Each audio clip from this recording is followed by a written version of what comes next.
At 1 o'clock in the morning, my boyfriend suddenly sent me a link to a Quora post. Did you write this? After a moment of silence, I replied with a single word, yes. He seemed to finally breathe a sigh of relief. Then let's break up. I wanted to respond with okay, at least to leave with some dignity, but my fingers trembled violently on the screen. Tears flowed again, and I couldn't type a single word.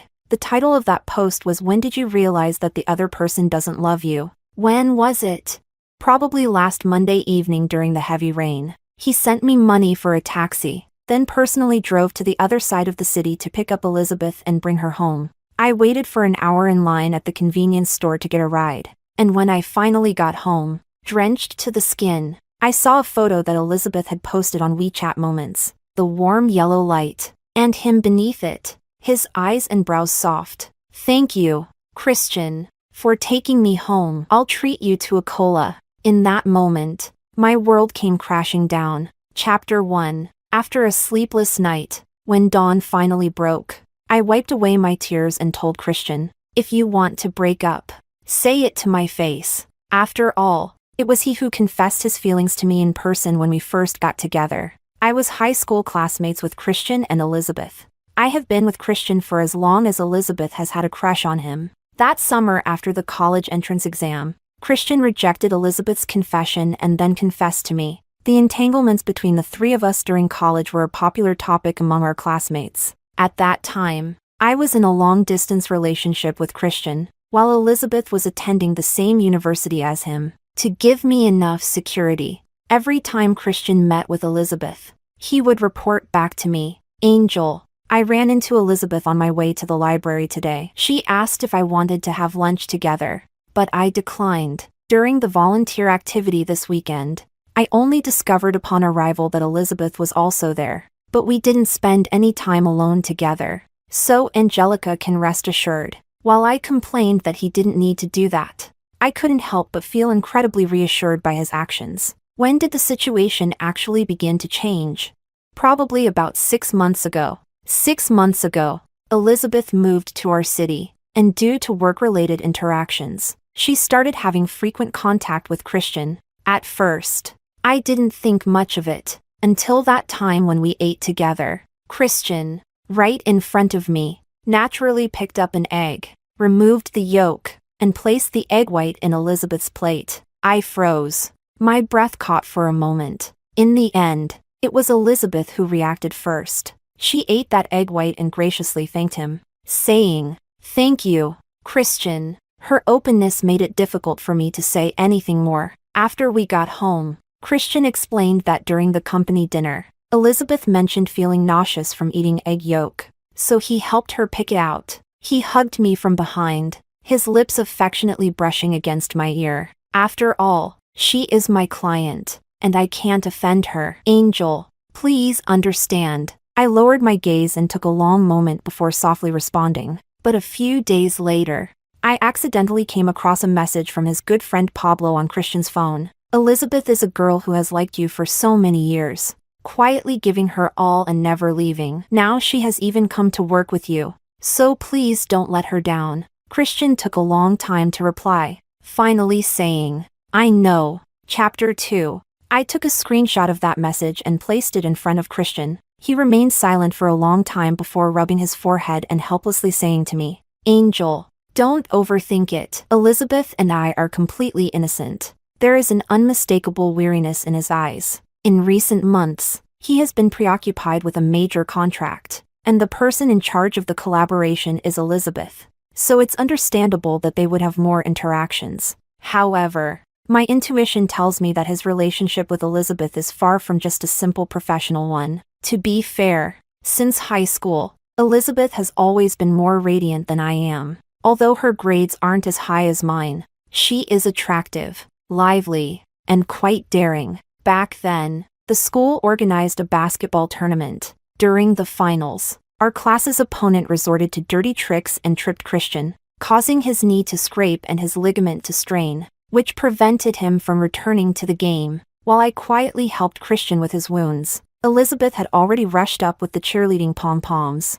glaring at the guy who tripped Christian and saying, "You fouled him. You can't play like that." Is that dirty or what? This includes the time she boldly confessed her feelings to Christian and relentlessly pursued him for 6 years. If she weren't trying to steal my boyfriend, I would even compliment her for being straightforward and cute. Angel, if there was anything going on between Elizabeth and me, it would have happened a long time ago. We've been together for 6 years. Can you at least give me a little trust? In Christian's gaze, I could already see a hint of annoyance. In that moment, I realized just how powerless I truly was. Pretending not to know, I watched him quietly walk step by step towards Elizabeth. But being direct would only push him further away. For me, whether I moved forward or backward, it was a dead end. 2 days later, Christian returned from his business trip. He didn't even bother to notify me. He simply came back, packed his things, and arranged for a moving company to take them away. If I hadn't left work early to see it,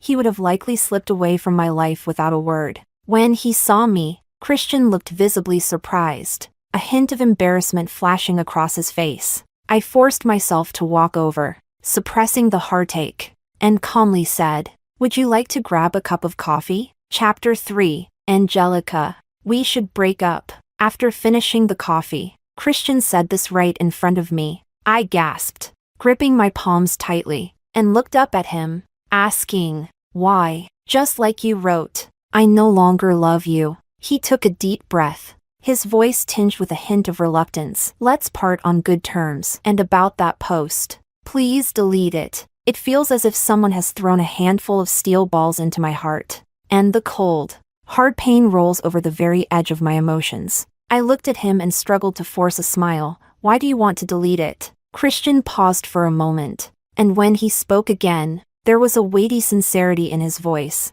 "Angelica, after all, you are a girl. And besides, Elizabeth is your classmate. What good does it do you to make this kind of thing known to everyone?" Angelica and Elizabeth.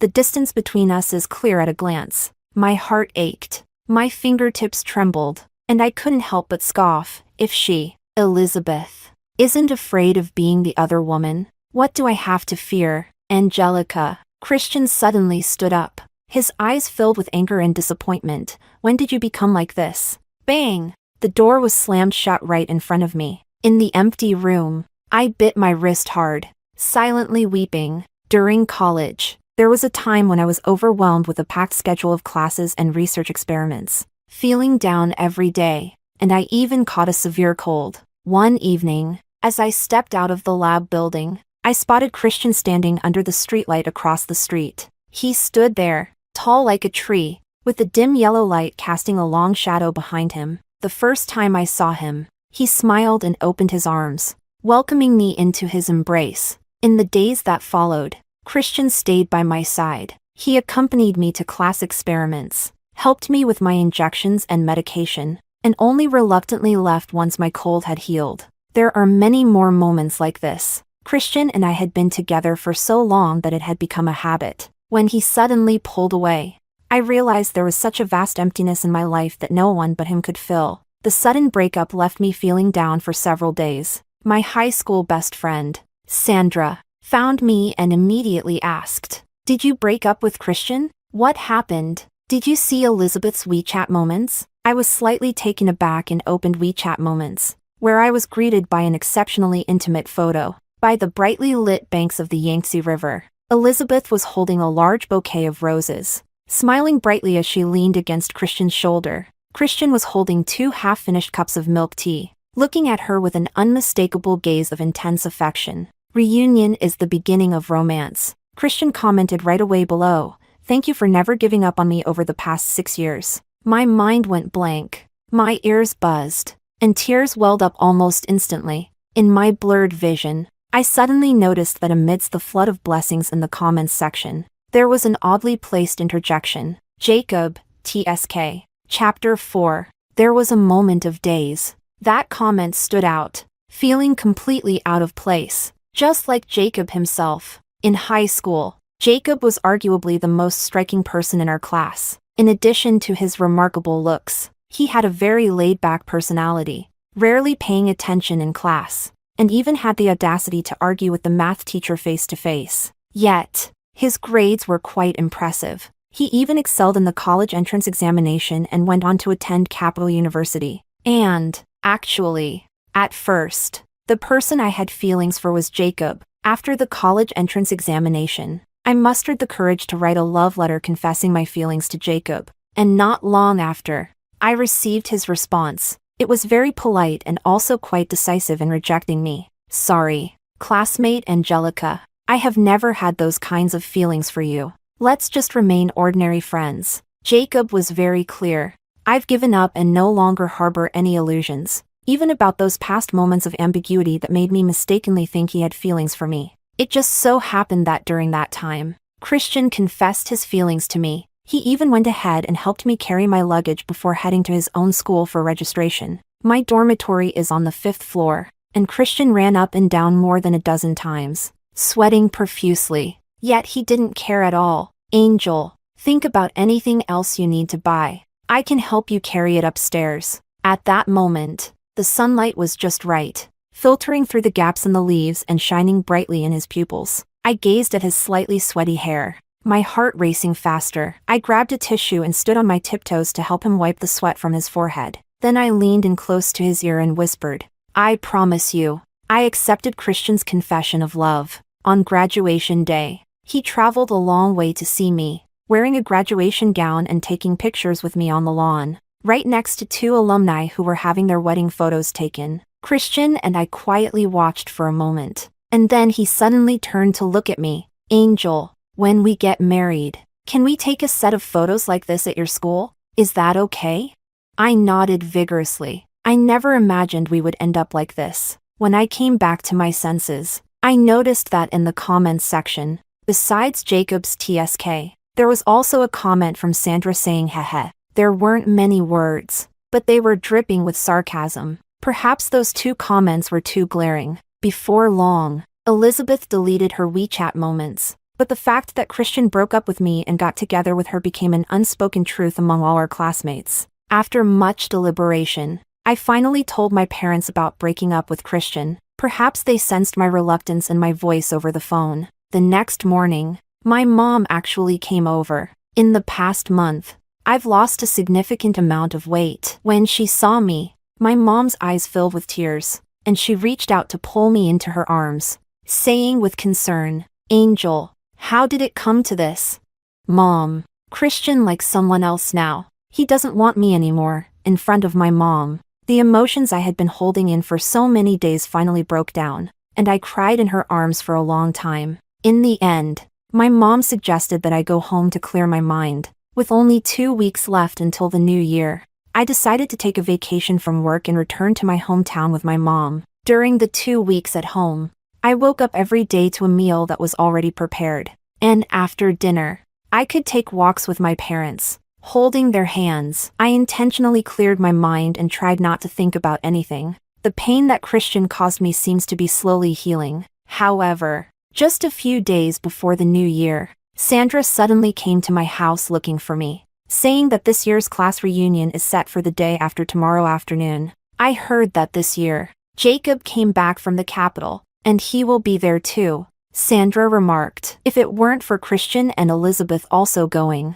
I would definitely go to meet this legendary king. I wonder what he looks like now. I felt a spark of excitement. Then let's go together. Sandra looked at me in surprise. Aren't you afraid of seeing those 2? Cheaters aren't afraid. So why should I be? Sandra clearly perked up, rubbing her hands together to help me pick out clothes and choose lipstick, insisting that I must outshine Elizabeth that day. However, on the day of the reunion, I still went over with a bare face. Elizabeth was always more attractive than I was, so why should I embarrass myself?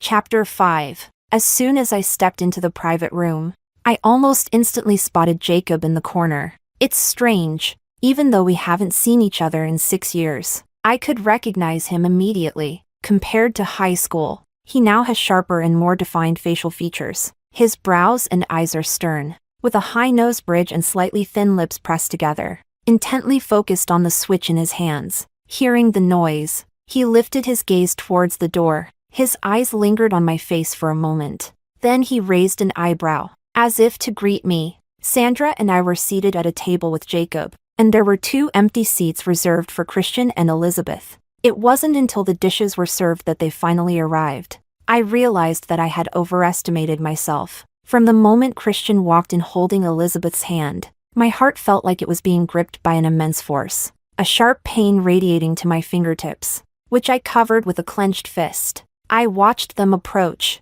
I observed Christian thoughtfully pull out a chair for Elizabeth and hang up her coat. I noticed Elizabeth, her makeup flawless, radiating unmasked happiness and satisfaction. Amid the teasing shouts from a few boys led by Pablo, she looked at me without hesitation, a smile forming on her lips. "Hi, Angelica. It's been a while." I never expected her to be so candid. It was as if the person who had deliberately ignored my existence, relentlessly pursued Christian for 6 years, and even willingly played the role of the mistress was not her. Sandra, standing next to me, remarked sarcastically, "It really has been a long time. I haven't congratulated you yet. After 6 years of chasing, your dream has finally come true." "What kind of talk is that?" Before Elizabeth could respond, Pablo had already slammed his hand on the table. "Elizabeth is bravely pursuing true love. Do you really think she's like those shy little girls you know?" When he said this, he deliberately shot me a pointed glance. I tugged at the corners of my lips, feeling that this scene was both absurd and laughable. I know that he and Elizabeth have been close since high school, and because Elizabeth once loved him but couldn't have him, he has a lot of opinions about me. Once, when I was sick and hospitalized, Christian specifically took a few days off to care for me. Pablo called me directly, questioning whether I knew that Christian had an exam next month. Being with him will always hold him back. "Angelica, what do you have to compete with Elizabeth?" By the time I snapped back to reality, Christian was already sitting next to Elizabeth. After pouring her orange juice, I quietly asked what she wanted to eat and helped her pick out some dishes. Busy and attentive, just like he used to be with me. In the pauses of conversation, Elizabeth looked up and shot me a glance. It was boastful, self-satisfied, and even a bit provocative. She did it on purpose. Sandra also noticed. She stood up, holding a full glass of wine as she walked over. "Elizabeth, I raise my glass to you. After all, these 6 years haven't been easy for you. It's not easy to pry someone else's boyfriend away, is it?" Elizabeth sat still, simply smiling as she lifted her head. "I can't understand what you're saying. I only confirmed my relationship with Christian after he broke up with Angelica, right, Angel?" Christian reached out to take the glass of wine, tilted his head back to drink it all in one go, then frowned at me. "Angelica, I've already told you, my breakup with you has nothing to do with Elizabeth. I just don't have feelings for you anymore. If you're upset, take it out on me. Why do you keep targeting Elizabeth?" At last year's class reunion, he was still holding my hand and announcing to everyone, "I'm getting engaged to Angel next year. Everyone has to come." Now, in front of everyone, he said to me, "I just don't have feelings for you anymore. You're just coming at me." The once lively gathering suddenly fell silent, with countless eyes, both openly and secretly, fixed on my face. The lights were bright, and I sat there awkwardly, the sharp pain and bitterness swelling in my heart, my eyes warming up, almost ready to shed tears. In the silence, suddenly there was the sound of a chair being dragged. It turned out to be Jacob. He stood up, casually stuffed the switch into his hoodie pocket, and stretched, saying, "It's so stuffy. I'm going outside for some fresh air." After taking a few steps toward the door, he stopped and lazily turned his head, asking, "Together?" Chapter 6. It took me a few seconds to realize that he was speaking to me. I quickly stood up and followed him. As I exited the private room, I walked down the corridor to the end, where the rooftop was located. It was completely dark outside, with only the antique glass lamp on the wall casting a warm glow. Jacob suddenly stopped, and I wasn't paying attention, nearly bumping into his back. He pulled a cigarette pack from his pocket, took one out, and suddenly seemed to remember something. Turning his head to look at me, "You still can't stand the smell of smoke?" I softly replied, watching him put the cigarette back in his mouth as he said to me, "It's okay. If you want to cry, go ahead. There's no one else here." This statement became the final straw that broke my emotional state. Tears instantly welled up, I squatted down, crying while reflecting on how just moments ago at the table, Elizabeth was lying through her teeth, and Christian would rather lie to protect her, reducing me to such a pitiful state. The most crucial part is that Jacob, sitting at the same table, saw everything clearly. After not seeing each other for 6 years, I found myself a complete mess in front of him during our first meeting. Jacob didn't say anything further. He simply handed me a tissue when I was worn out from crying, and then suddenly said, "Actually, I stumbled upon that post." I was momentarily stunned. Even though it was anonymous, I could still recognize the echoes of our school in that background description. Moreover, when you reminisced about the past, you mentioned that no girl other than you would run to the mimosa tree every gym class to do her homework. Jacob actually still remembers this. In my senior year of high school, I spent every gym class doing math problems under the hibiscus tree, mainly because it was closest to the basketball court, allowing me to clearly see a few boys playing. I was looking at Jacob, but I didn't know why. Later, rumors began circulating in class that I was sitting there to watch Christian play basketball. During one class, I was doing a set of math problems while watching the game, and I became so absorbed in solving the last problem that I didn't even notice when the basketball came flying at me. With a loud bang, Jacob rushed over, squatted down, and looked at me anxiously, saying, "Angelica, are you okay?" I supported my dizzy head, raised my eyes, and looked at his forehead, slightly damp with sweat, and the usual carefree expression in his eyes now filled with worry. I shook my head. All my classmates call me Angelica, while the girls I'm close to call me Angel. Only Jacob calls me Angelica. You're already 24 years old. Why do you still have such a soft temperament?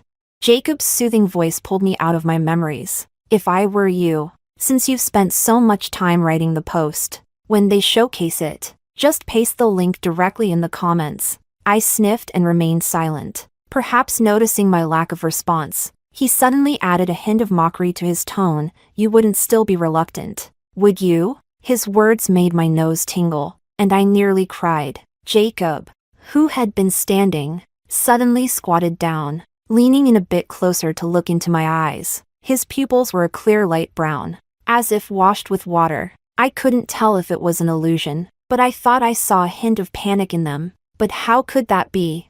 Jacob is such a rebellious person, daring to argue with teachers face to face. How could he be flustered in front of me?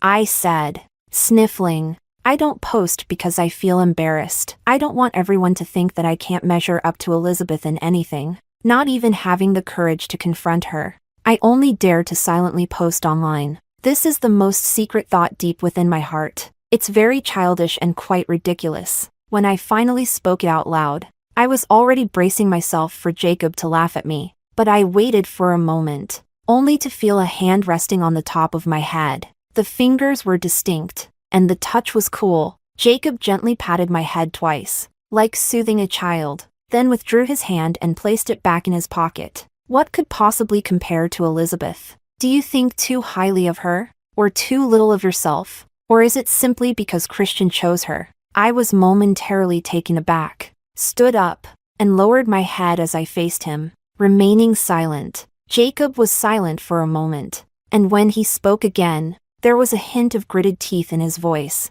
"Angelica, you claim to have gone through countless choices, yet you ended up with this kind of person." I couldn't understand why he would say that. In the beginning, it was clearly he who rejected me first. Chapter 7. I have a gentle disposition. Much like back then when I could only sit quietly on the sidelines watching Jacob play basketball. I loved it but didn't dare to express it openly. The bravest thing I ever did was probably writing a confession letter to Jacob and asking a teammate to pass it to him. I never expected him to reject me so decisively. As I thought about this, I couldn't help but speak with a hint of defiance. "If I don't choose him, am I supposed to choose you?" Jacob narrowed his eyes, suddenly lowered his head slightly, and leaned closer to me. "What's wrong with choosing me? Am I really not as good as your cheating ex-boyfriend?" His tone was laced with sarcasm, and my eyes stung.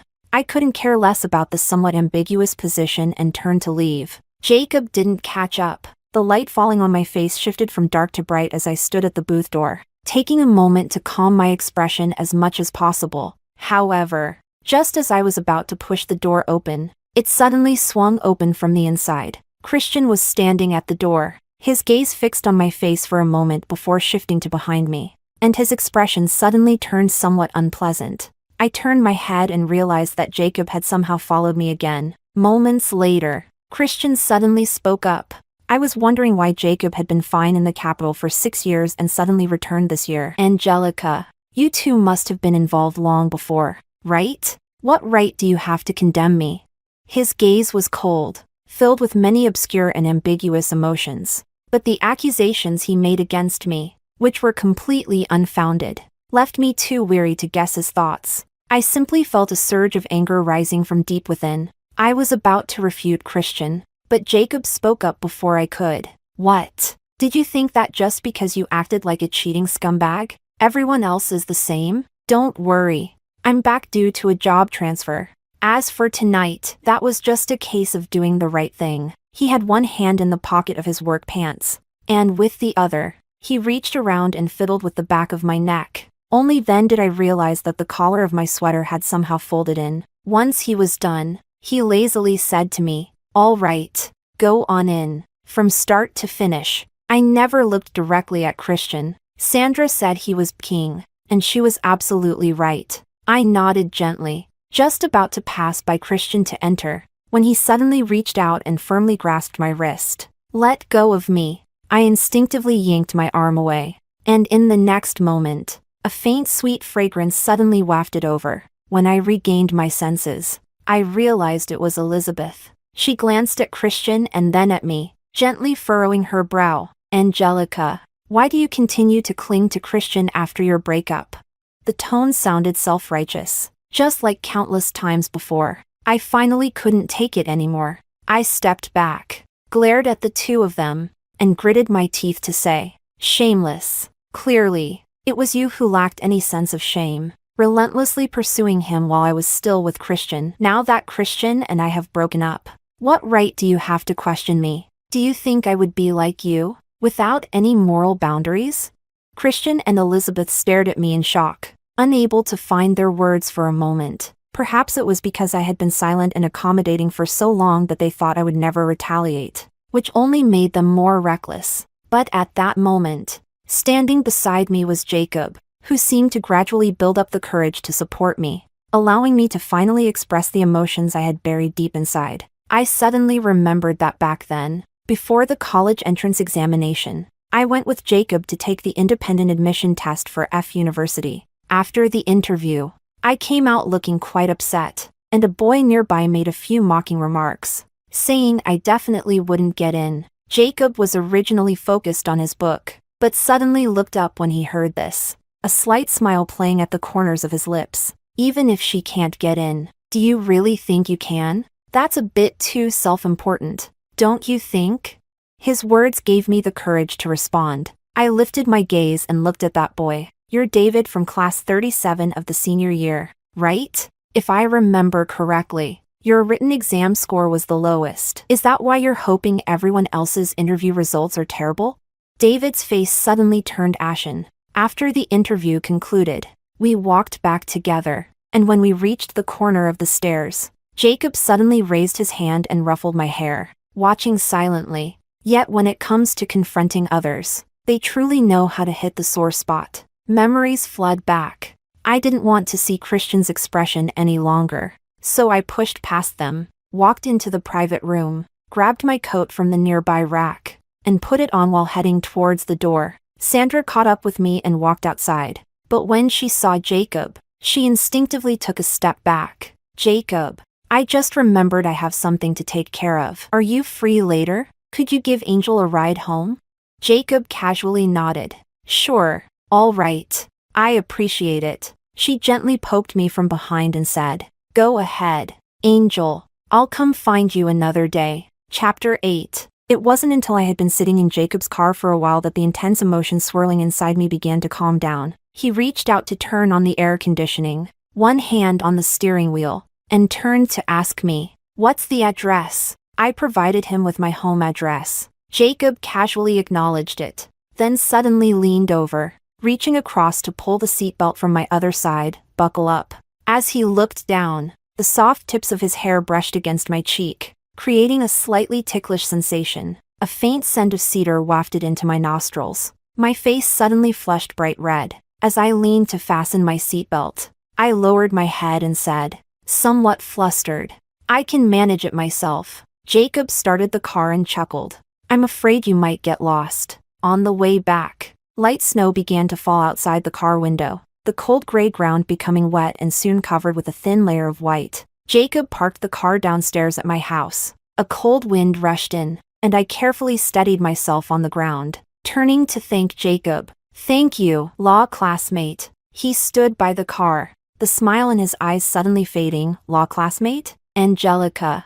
I've never seen you so polite before." Behind him, a streetlight cast a dim yellow glow. It was already late at night, and snow was falling. The greenery in the community had withered. In this scene, only Jacob, standing 2 steps away from me, radiated a bright vitality, vividly standing out. I suddenly recalled my senior year in high school, just before the winter break, when it had snowed for several days in a row. So, during Friday's PE class, the teacher simply let us have free time. Everyone was playfully engaged in a snowball fight. Jacob has always had a rebellious personality. No one dares to provoke him, but Sandra and I were having so much fun that we lost control and packed a snowball, which we threw hard at his head. Realizing that things were going south, I turned to run. But unfortunately, being short and small, I had only taken a couple of steps before Jacob caught me by my hat. Seeing that he was about to throw a snowball at me, I quickly covered my head and shouted, "I have a cold." The snowball suddenly froze in midair, and countless emotions surged and settled in those bright eyes behind it. He casually tossed aside that clump of snow, his cool fingertips reaching over to brush away a small patch of snow from the tip of my nose. "Make sure to keep warm," he said. After saying that, he released my hat and turned to walk away. "Hurry up and go inside. Be careful not to catch another cold." Jacob's slightly hoarse voice suddenly pulled me back to reality. I looked up at him and realized that even after 6 years, the complex charm radiating from his emotions was still irresistibly captivating. If the ambiguity back then wasn't just my imagination, and he had finally accepted my confession. If the person who had accompanied me through 6 years of youth had been not Christian, but Jacob, would the outcome be entirely different now? A surge of courage welled up in my heart. "It's so cold outside. Should we go inside, sit down, and have a cup of tea?" With the new year approaching, my parents went to my grandmother's house today to pick up some cured meat and sausages. Since it got too late, they decided to stay there for the night. So tonight, I'm the only one left at home. Jacob was sitting on the sofa, staring down at the glass in his hand for 3 seconds before looking up and asking, "Tea? There's no hot water at home. I'm boiling some now. You can have a bit of red wine to quench your thirst." What a terrible excuse. I admit, I was too nervous, thinking about having some wine to relax before continuing the conversation with Jacob. Sure enough, Jacob scoffed, as if he could see right through my thoughts. But he still tilted his head back and drank down most of the glass of red wine. I sat across from him, sipping my wine slowly, pondering where would be the best point to start the conversation. Are we reminiscing? After all, I haven't seen him in 6 years. Thinking of this, I took a deep breath and asked him, "How did you come back from the capital this year?" The company opened a branch here, and there was a position that suited me better. So I returned. After he finished speaking, he paused slightly and added, "And, Chapter 9. And what?" He didn't finish his sentence. I gathered my courage and pressed. "Is it really just because of that? What else could it be?" He seemed to find my question amusing, straightened up, and smirked. "Angelica, what else do you think I could have come back for?" He actually referred to me as Angelica, classmate. In that moment, I recalled that uncompromising rejection letter, and my heart ached once more. "Or do you think I returned from the capital because of you?" The low voice reached my ears like a thunderclap, shattering my rationality into fragments with that one sentence. Under the influence of alcohol, I suddenly lunged forward, grabbing the collar of his sweatshirt and leaning in close to his face. The scent of alcohol lingered with each breath. "How could you call me Angelica, classmate?" I expressed my grievances and then leaned in to kiss him. Jacob didn't push me away. Instead, he closed his eyes. After knowing each other for 9 years, it felt like I was seeing him this gentle for the first time. I had originally planned to have a drink, relax a bit, and then talk to Jacob about what happened before. However, I overestimated my alcohol tolerance. In the end, I nearly lost my ability to think completely, gripping his collar, crying and asking, "The fact that you didn't push me away means you like me too, right? If that's the case, then why did you reject my confession back then?" Jacob furrowed his brow and asked, "What confession?" I can't recall anything that happened afterward. When I finally opened my eyes, it was already the next morning. I was under the covers, wearing only a thin base layer. After a few seconds of delay, the memories from before last night's blackout slowly returned to me. My heart skipped a beat, and I had a nagging feeling that something was wrong. Sure enough, when I composed myself and walked into the living room, I saw Jacob sitting on the sofa, looking down at his phone. He was still wearing the sweatshirt from last night, though it was a bit wrinkled, and there were some unclear dried liquid stains on the chest area. Upon hearing a noise, he looked up. I noticed a bite mark on his chin, and my legs went weak. I nearly lost my balance. "You should remember what happened last night, right?" He tucked his phone into his pocket and raised an eyebrow at me. "Angelica, not bad. It's been 6 years, and you've become quite bold." I stammered, momentarily at a loss for words. Strangely, though, I didn't feel as panicked as I had expected. Jacob didn't seem angry. This meant that, although there were some mistakes along the way, the outcome wasn't far from what I had anticipated. As I thought about this, I gathered my courage and lifted my gaze to meet his. "I know. I will take responsibility for you." Jacob paused for a moment, and his mood seemed to brighten considerably. He rested his chin on his hand and looked at me. "How do you intend to take responsibility?" Thoughts swirled in my mind, and after a brief silence, I tentatively asked, "If you were single right now, could I pursue you?" What responded to me was Jacob's sudden movement as he stood up. I was startled, watching him walk in front of me, slightly bowing his head to look at me, his eyes filled with emotions that were hard to interpret. He replied, "Sure." Chapter 10. I took some toast out of the fridge, had a simple breakfast with Jacob, and then walked him downstairs. "My parents will be back soon. I'll make plans with you after the new year." I waved at Jacob and pointed to his sweatshirt, saying, "You should go change your clothes first." Not long after Jacob's car drove away, my parents returned. They were carrying bags of sausages and cured meats and were quite surprised to see me standing downstairs. "Angel, I haven't contacted your dad. Why did you come down to wait for him?" I felt a bit guilty and quickly took 2 bags from them, saying, "I was worried your things might be too heavy to carry, so I wanted to come down and help." My mom, while lamenting that I was too understanding, also scolded Christian for a moment, saying he must not have treated me well in the past. Upon saying this, she immediately fell silent, as if realizing she had misspoken, and looked at me with a hint of guilt. I shook my head and said, "Mom, I'm fine. I really am fine," because I realized that after last night, the deep affection I had for the 6 years with Christian and the pain I felt over his affair with Elizabeth quickly faded away. What replaced it was the feelings for Jacob that I had deliberately forgotten for 6 years, now surging back. 2 days later, Sandra came to find me again, asking if I knew that after the party that day, Elizabeth and Christian had a fight. Elizabeth said that Christian still has feelings for you, and Christian didn't deny it immediately, which made her even angrier. Sandra mocked. "Of course, someone who became a mistress is afraid that the trash will be picked up by someone else." I didn't say anything. She asked me again, "By the way, didn't King give you a ride home that night? Did you two chat afterwards?"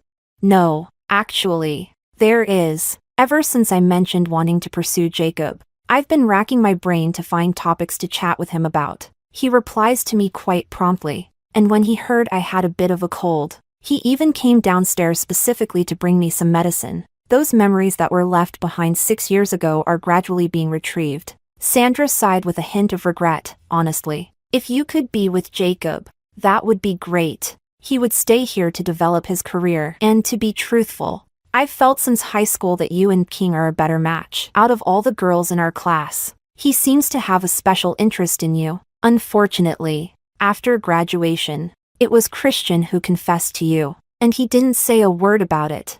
I didn't even tell Sandra that I wrote a love letter to Jacob. So, she still doesn't know that Jacob rejected me back then. Thinking about this made me feel a bit upset. So I quickly changed the subject. On the morning of the first day of the Lunar New Year, after I wished Jacob Happy New Year, he immediately replied, "Happy New Year, Angelica." Since the next day was Valentine's Day, I gathered my courage to ask him, "Are you free tomorrow? There's a pretty good New Year's movie. Would you like to go watch it together?" After a while, Jacob finally replied, "I have something tomorrow. Let's reschedule." My mood suddenly dropped to rock bottom. Is something going on? Is it a family visit? Or are you going out on a date with another girl? Soon, I would discover what he was really up to, because during lunch, my mom suddenly brought up the topic of arranged marriage. The son of your Aunt Wu's neighbor has really made something of himself. He graduated a year before you and studied at Capital University. He was originally supposed to settle in the capital, and his parents moved there with him. But then at the end of the year, he was transferred for work and suddenly came back. They mentioned being too busy with studies in college to have ever dated. The more I listened, the more it sounded familiar, and I couldn't help but interrupt my mom, asking, "What was his name?" "I think it was Jacob." I stood there, frozen, and my mood instantly sank. My mom didn't notice and continued to ramble on about Jacob's qualities. Eventually, she cautiously asked me, "How about we meet up first and have a meal to get to know each other? Tomorrow works for me, and the day is nice." I paused for a moment, gritted my teeth, and replied, "Sure." Chapter 11. The next day, I dressed up and confidently rushed to the venue. As soon as I walked in, I locked eyes with Jacob. He appeared calm, carefree, and even wore a hint of a relaxed smile. I walked over, sat down across from him, and stared into his eyes, asking, "Do you know who I am?" Jacob laughed immediately, saying, "Angelica, are you being silly?" I suppressed the bitterness inside and asked him, "Since you agreed to let me pursue you that day, why are you here for a blind date today? Do you think it doesn't matter that I can just be one of your many options?" By the end, my voice was tinged with a hint of tears. I can accept that Jacob doesn't like me and has rejected me, but I can't accept that he engages with me passionately while treating me as a backup. Upon hearing my question, Jacob's expression revealed a rare hint of helplessness. He sighed and replied, "Since you said you wanted to pursue me, why did you come for a blind date today? Isn't it because I know the blind date is you?" "I feel the same way." He reached out, gently holding my hand that rested on the table, and repeated, "Angelica, I feel the same way as you do." Huh? Thanks to Jacob's explanation, I finally understood. He first confirmed with Aunt Wu that I was the blind date before agreeing. "Why didn't you just say it when I asked you out yesterday?" "I wanted to surprise you. Also, since you said you wanted to pursue me, it's better to clarify this in front of the elders, right?" He returned to his casual demeanor and handed me the menu. "All right, let's order. I've already bought tickets for that movie you mentioned yesterday. We'll go watch it after dinner." I lost my temper as well, took the menu, ordered a few dishes based on my own taste and what I remembered of Jacob's preferences, and then focused on eating. The cinema where he bought the tickets is located right across in the commercial district. It just so happens to be during the New Year period and Valentine's Day, so the mall was absolutely packed with people. Jacob and I walked side by side to the cinema entrance. Jacob went to the side to pick up the tickets while I went to buy popcorn and soda. Just as I reached the end of the line, I suddenly caught sight of two familiar figures approaching diagonally. It was Christian and Elizabeth. The moment Elizabeth saw me, she immediately wiped the smile off her face and turned to gauge Christian's reaction. Christian looked at me and pressed his lips together, asking, "Are you alone? What's it to you?" As soon as I finished speaking, Jacob returned with the tickets. Upon seeing Jacob, Christian's expression suddenly turned extremely ugly, and his gaze towards me became increasingly obscure. Jacob's eyes swept over them without pausing for a moment, and he looked back at me, saying, "The tickets are ready. Let's go." His attitude was as if these two people were no different from ordinary passers-by, even unworthy of a single glance. I reached out and linked my arm with his, turning to walk toward the ticket gate. From start to finish, I, like Jacob, did not look at Christian even once. Chapter 12. The movie is essentially just a typical New Year's romantic comedy, conventional and predictable, with an ending that everyone loves, a big reunion, lively and festive, perfectly capturing the spirit of the new year. However, at the moment when the male and female leads embraced and kissed, the atmosphere in the cinema suddenly turned ambiguous. I sat in the last row, watching the young couple in front of me, so engrossed in each other that it felt a bit awkward. Yet it also stirred something within me. Amidst my inner turmoil, a warm hand reached over and gently rested on the back of my hand. This small touch gave me immense encouragement. I intertwined my fingers with Jacob's and leaned over to whisper, "Could you lower your head a bit?" Then I kissed him. The kiss was fleeting, like a dragonfly skimming the water. But unlike that night when I was drunk, I was completely sober this time. So after pulling away, my face quickly flushed. Fortunately, the lighting in the cinema was dim, so Jacob didn't notice. He simply pressed his forehead against mine and quietly said, "Angelica, have you become so bold now?" I forced myself to remain calm. I already said I wanted to pursue you, so of course I have to be a bit more proactive. After the movie, Jacob drove me home and then said goodbye at the same spot where he had parked last time. It wasn't until I went upstairs and leaned out the window to look down that I realized Jacob hadn't left. He stood there, leaning against the streetlight, a cigarette flickering between his fingers, glowing dimly in the fading light. I suddenly realized that Jacob had always had a habit of smoking. It was just that I have chronic pharyngitis, and the smell of smoke makes me cough, so he rarely took out a cigarette pack when I was around. He seemed like a carefree and casual person, yet he was incredibly meticulous about this. I raised my hand to my chest and could clearly feel my heart racing. "Angel." My mom's voice interrupted my thoughts. When I turned around, I realized she and my dad were standing behind me, cautiously asking, "How was your meeting with Jacob today? Did you enjoy your conversation?" "It was quite nice. He just dropped me off at home." My mom seemed to breathe a sigh of relief. "That's good. That's good. Make sure to get along well with Jacob. He seems to care about you. I think he's more reliable than Christian." I patiently listened to her warm rambling and couldn't help but reflect on the past. During the time just before the new year when I had recently broken up with Christian, I hadn't yet run into Jacob again, nor had I rekindled my previous feelings for him. I even found myself unable to sleep every night, as closing my eyes would bring forth vivid images of Christian and Elizabeth being particularly close. That period of utter despair and helplessness was something my parents helped me endure. Little by little, reflecting on this, I took a deep breath, walked over to hug my mom, buried my face in her shoulder, and softly said, "I will get along well with him. Mom, you don't have to worry anymore." Chapter 13. After the New Year holiday, I returned to work at the company.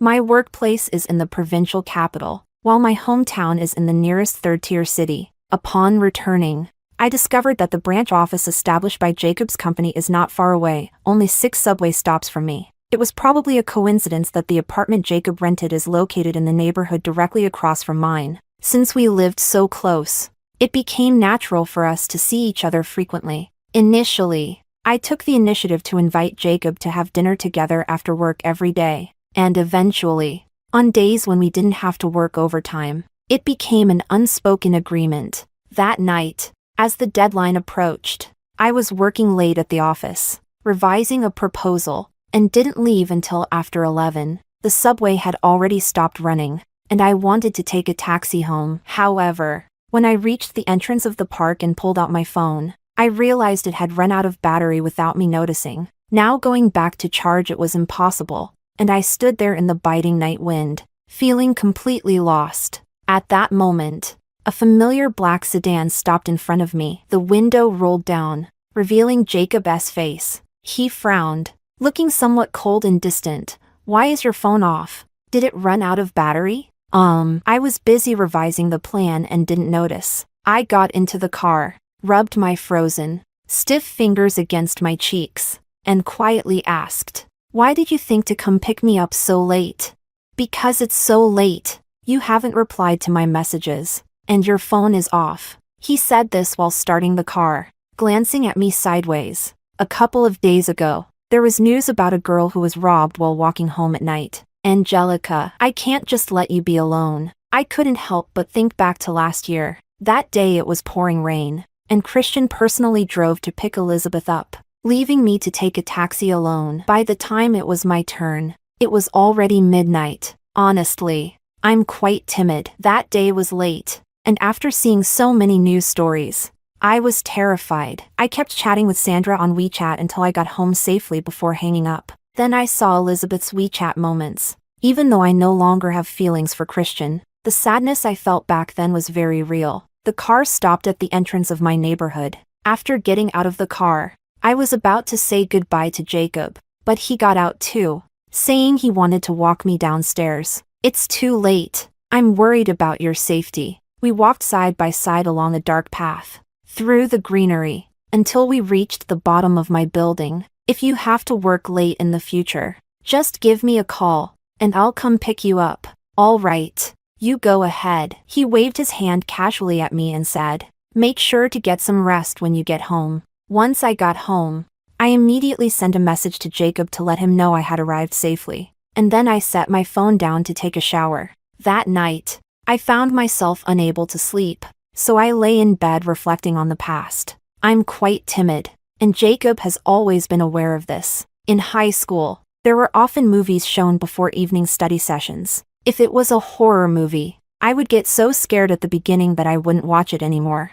I'd just run out of the classroom and take a walk in the hallway. At times like this, Jacob usually steps outside, leaning against the corridor railing, completely absorbed in playing mobile games. I asked him why he didn't go in to watch the movie. Jacob glanced up at me for a moment, his tone seemingly casual. I've seen it before, so I stepped out for some fresh air. As a result, he did this with nearly every horror movie. Back then, I naively asked him, do you really enjoy watching horror movies? How come you've seen every single one? Only now do I realize how oblivious I was at times. Chapter 14. From that day forward, Jacob began picking me up after every overtime shift. There were even a few occasions when he would return to his office after safely dropping me off downstairs, just to continue working on his projects. I later discovered that he had been assigned to a newly established branch as a core member of the RD department, which was quite significant, so he was usually very busy. Yet,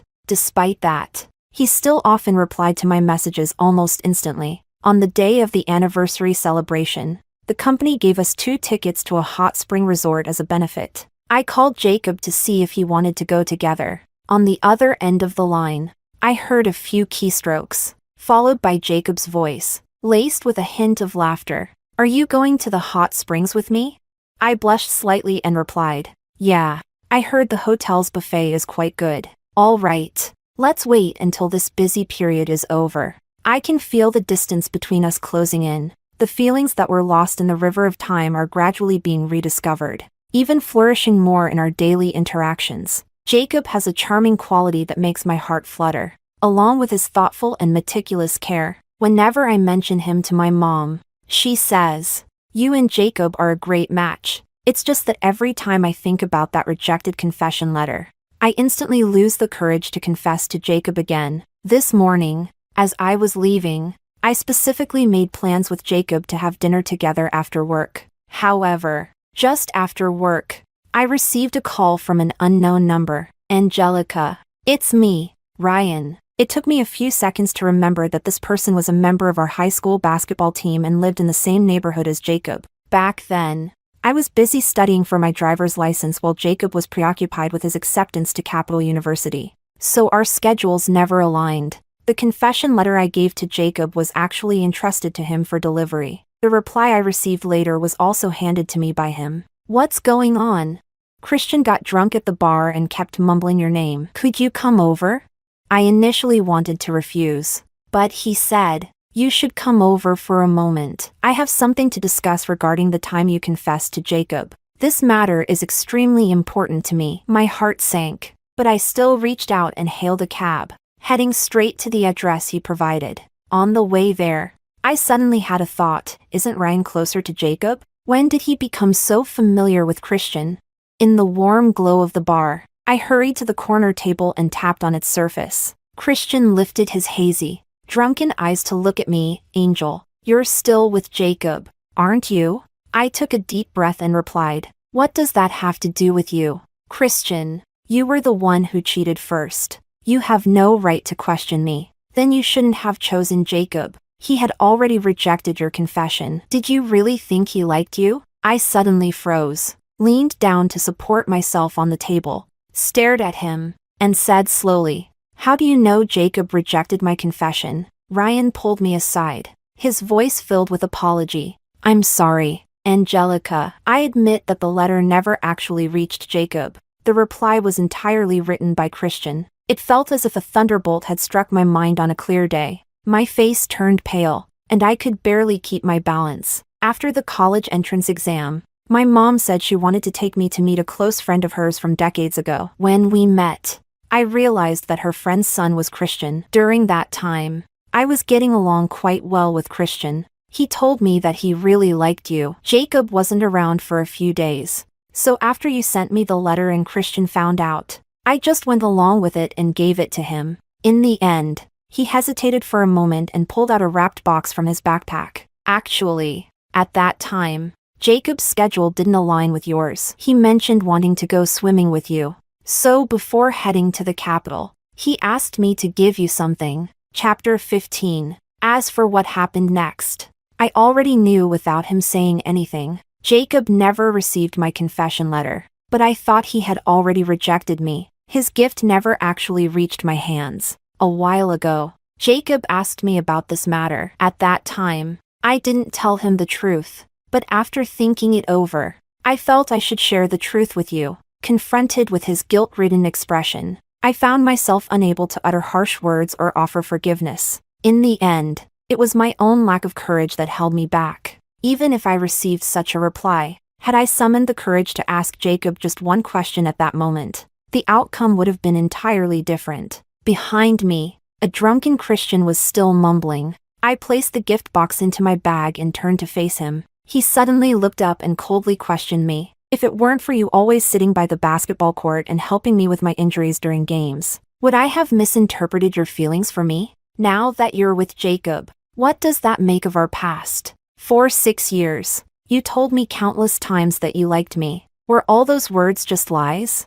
I suddenly feel that he and Elizabeth are truly a perfect match. One is self-righteous, while the other is unyielding. The key is that both of them have no moral compass and will never believe they are in the wrong. I picked up the bottle on the table and poured the entire contents over his head. I was sitting on the sidelines of the basketball court, doing problems while watching Jacob. Treating your wounds was because I am the life committee member. From the very beginning, the person I liked was Jacob. I gritted my teeth, suppressing the tremor in my voice. Those 6 years were originally stolen from you by Jacob. Christian, I stopped liking you a long time ago. Now that I know the truth, I just feel disgusted. Do you understand? Christian sat there, drenched and disheveled. Yet he didn't move. He looked up at me, the light in his eyes fading inch by inch, revealing glimmers of despair. I walked away without looking back. On the way back, I opened the gift box in the taxi and discovered a book inside, Shunji Yui's love letter. Memories flooded back in that moment. In high school, our class had shown this movie. When I reached the ending, I cried my eyes out and told Jacob, who was sitting next to me, how much I adored Fuji's subtle yet deeply heartfelt confession. It turned out he had heard it, remembered it, and even tried to express his feelings to me in the same way. But, by a twist of fate, I only received it 6 years later. After getting out of the car, I clutched that book and walked into the community, settling onto a bench beneath the streetlight. The night was cold and desolate. I finally allowed myself to feel my emotions, burying my face in my knees and crying uncontrollably. In that moment, the emotions that flooded my heart were neither resentment nor regret. It's just an endless cycle of bitterness and sorrow. My past fantasies have finally been confirmed. If only I hadn't missed out on Jacob. If only the person who had accompanied me through my youth had always been him. These 6 years of my life would have been completely different. I silently cried for quite a while until I vaguely heard a familiar voice say, "Angelica?" I looked up.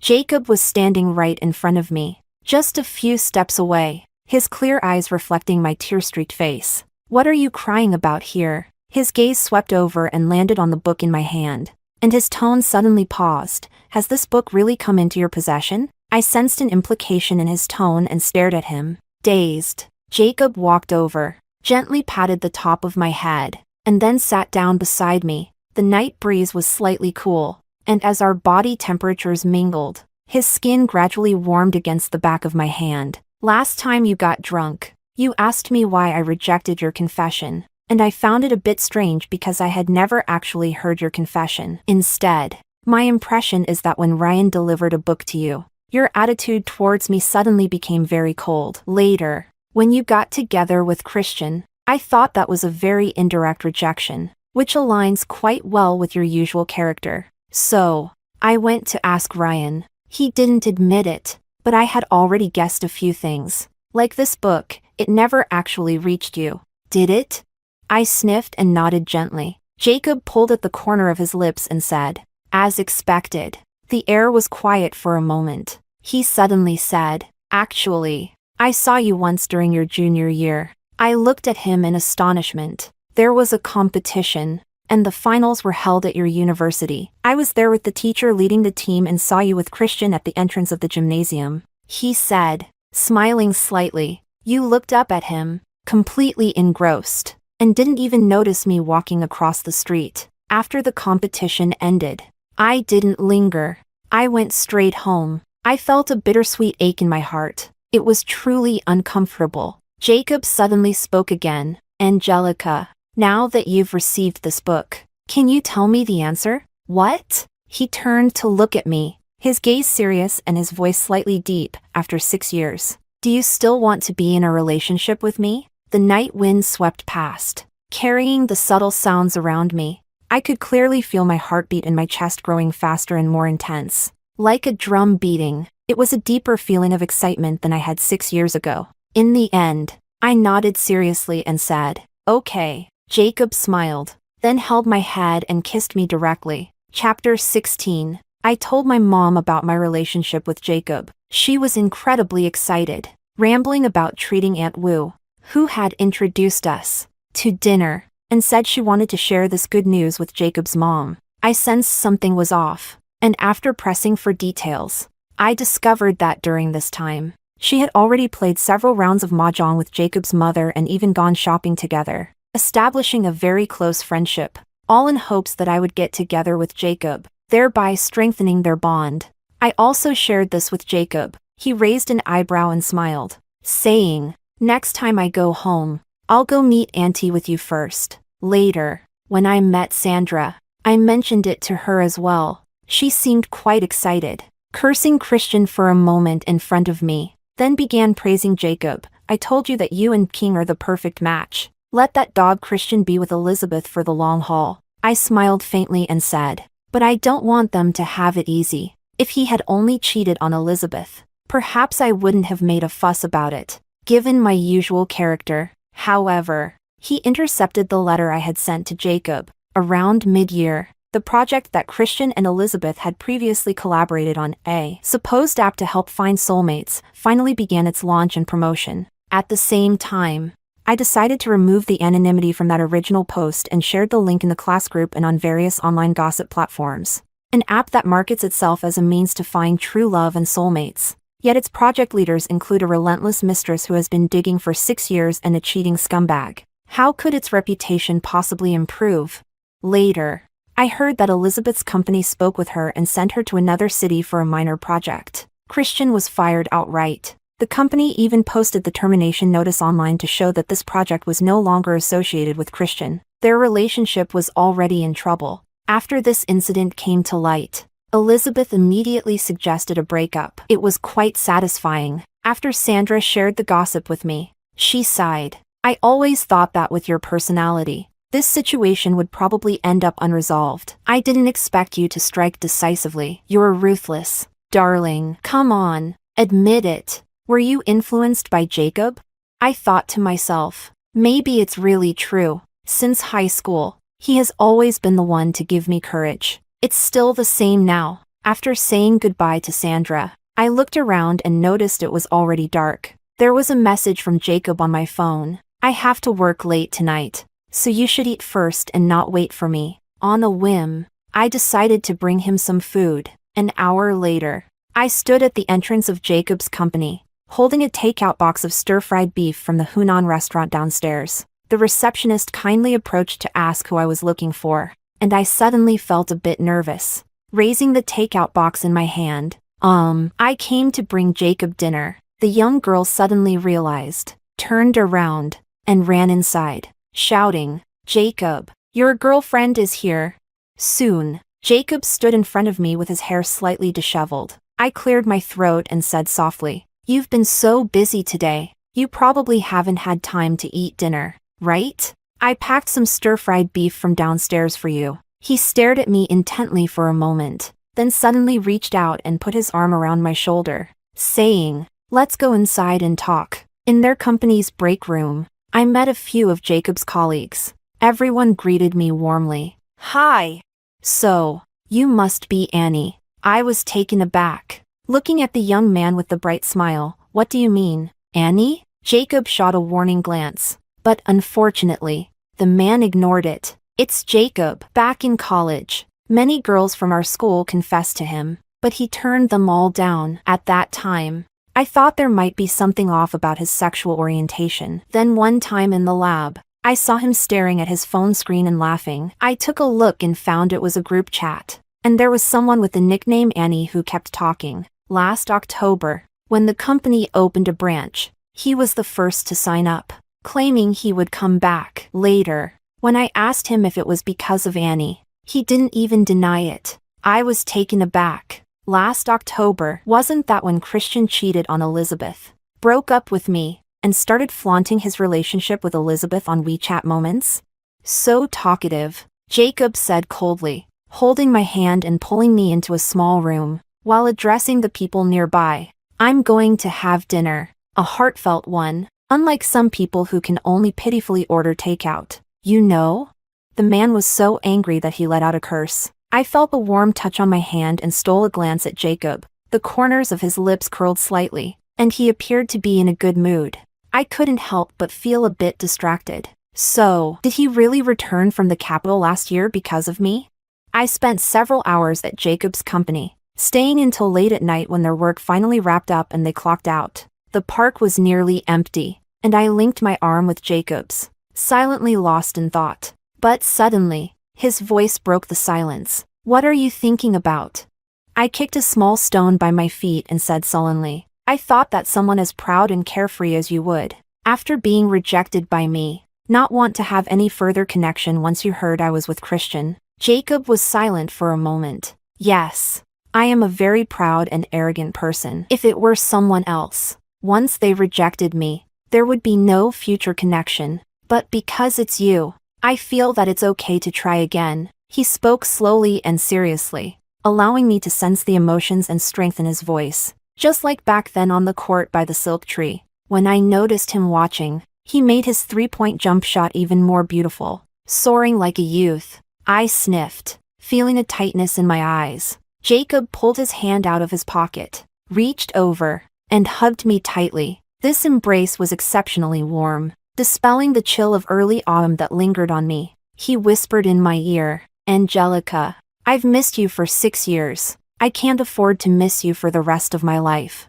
The sky had darkened, and the stars sparkled like countless gems. I closed my eyes and hugged him back tightly. "I feel the same way."